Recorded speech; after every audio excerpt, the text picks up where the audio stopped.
जय मसीह की। Christ heritage church कलीसिया की 16 वर्ष की यात्रा।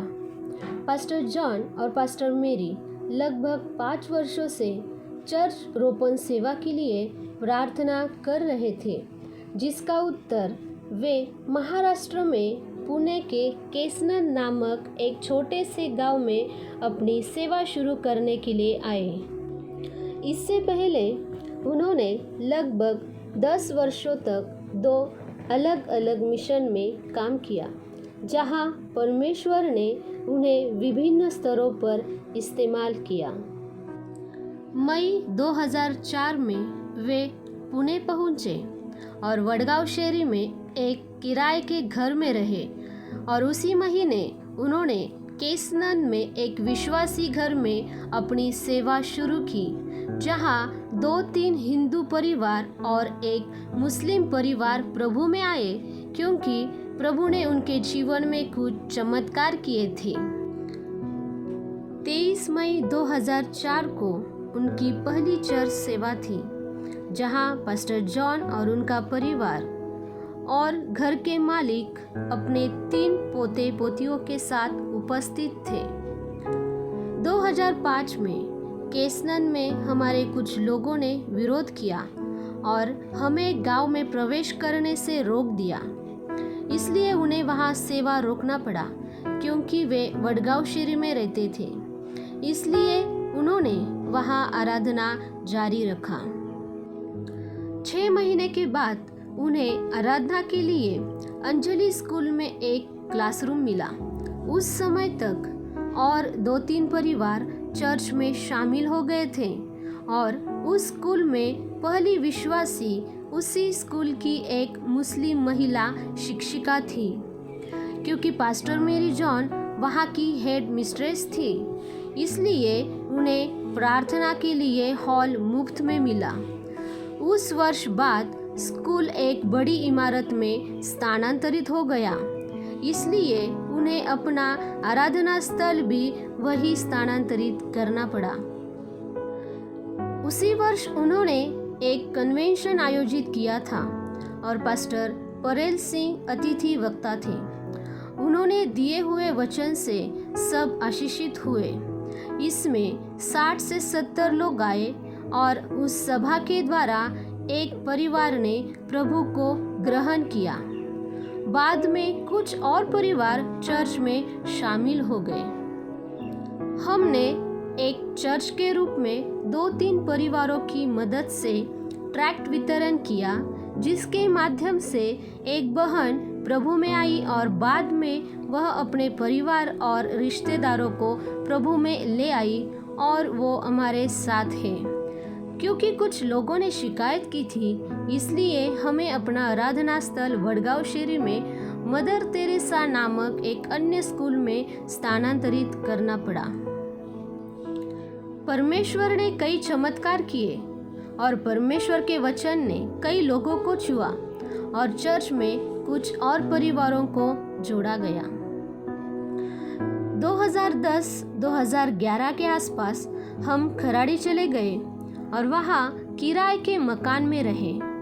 हमारे यहाँ कई परिवार खराड़ी और आसपास के स्थानों से आ रहे थे, इसलिए हमने अपने आराधना स्थल को खराड़ी के पठारे स्कूल में स्थानांतरित कर दिया। एक रविवार को हम आराधना नहीं कर सके, क्योंकि उस हॉल में एक विवाह समारोह था, इसलिए हमने खराड़ी के आखिरी बस स्टॉप के पास सड़क पर आराधना की व्यवस्था की। आराधना बहुत अच्छी हुई और उस दिन अतिथि वक्ता के रूप में पास्टर प्रदीप अहिरे को आमंत्रित किया गया। उन्होंने एक अद्भुत और उत्साहजनक वचन दिया और आराधना के बाद अचानक तेज धूप हुई। उस समय हमने महसूस किया कि आराधना के दौरान हमारे ऊपर एक काला बादल था, जो हमें धूप से बचा कर रखा था। यह एक बड़ा चमत्कार था जो उस रविवार को हुआ था। इस घटना ने हमें उस कहानी की याद दिला दी, जहां परमेश्वर ने मूसा को बादल के द्वारा बचाया, जब वह इजरायलियों का नेतृत्व कर रहा था। वहां से हम खराड़ी में सारस्वत बैंक के तहत एक कार पार्किंग क्षेत्र में चले गए और हम वहां 3-4 साल तक आराधना कर रहे थे। 2014 में पास्टर जॉन और पास्टर मेरी को अपने प्रिय मित्र पास्टर रत्नदीप के साथ दक्षिण अफ्रीका जाने का अवसर मिला। वापस आने के बाद उन्होंने 1000 लोगों के लिए एक भव्य स्तर पर 10वीं चर्च वर्षगांठ सालगिरह की धन्यवाद की आराधना करने का फैसला किया था। पास्टर रत्नदीप ने हमें पास्टर रॉबिन अल्मेडा को अतिथि वक्ता के रूप में लाने में मदद की और लगभग 700 से 800 लोगों ने धन्यवाद की आराधना में भाग लिया और यह खराड़ी में अब तक की सबसे बड़ी मीटिंग थी।